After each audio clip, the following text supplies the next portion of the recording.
One of the most common and perhaps one of the most destructive things that I see club players do, particularly when they're out on the golf course, is they suffer from a very erratic and moving ball position.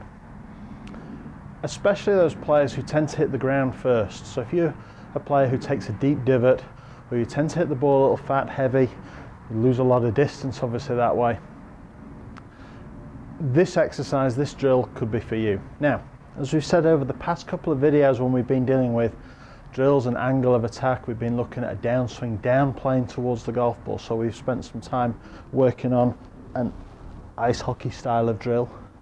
We've spent some time working down plane to the ball.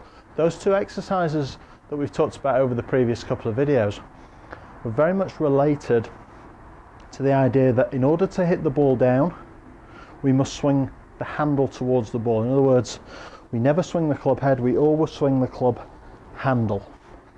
To make the ball fly through the air, we've got to hit it downwards.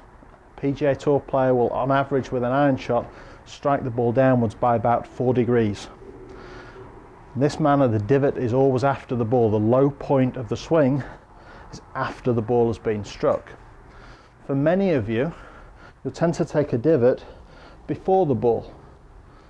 And the natural reaction to that is simply to move the ball back in the stance to where the divot started.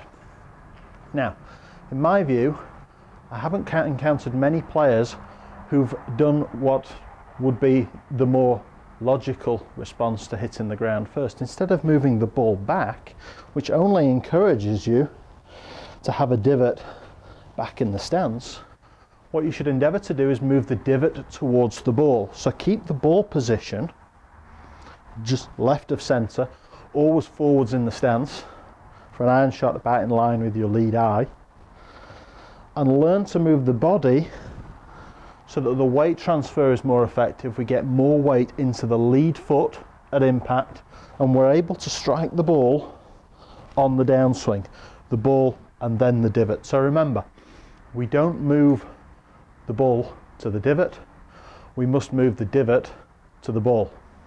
Now very quickly I'm going to show you a combination of two drills which can help you feel the correct impact position. Move your divot into the correct place in the stance. So we start with a wedge. I've just got a normal wedge here. We build a stance, we set the ball position. Now the first part of the drill is I'm going to lift my right heel slightly off the ground. I'm going to have it around about 2 inches off the ground. You'll see that my right knee kicks in towards the golf ball. Now, the first thing that this is going to do is it's going to restrict my backswing. So we're only looking to make a half, no more than a 3/4 backswing in this drill. And we're looking to make a backswing and keep the right heel up in the air through the entire swing. Now this is why we have the wedge, because effectively we're just going to hit a pitch shot. The second part of the drill, as you can see here, I've got a towel, just an ordinary bag towel, and it's lined up 10 inches or so behind the ball, in line with my right toe. Okay? The idea of this is that if I hang my weight back on my right foot, I'm going to hit the towel before I get anywhere near striking the ball. So this part of the drill is going to encourage the correct downward angle of attack onto the ball. So remember, normal ball position, just in line with your lead eye, club shaft slightly forwards, we form a normal address position and then just raise the right heel, right knee kicked in slightly, and then we simply make half to 3/4 backswing and strike downwards and through from there. We collect the ball, then the mat in this instance, or the turf out in the golf swing. It encourages you to move your weight forwards, strike the ball much more crisply, much more effectively.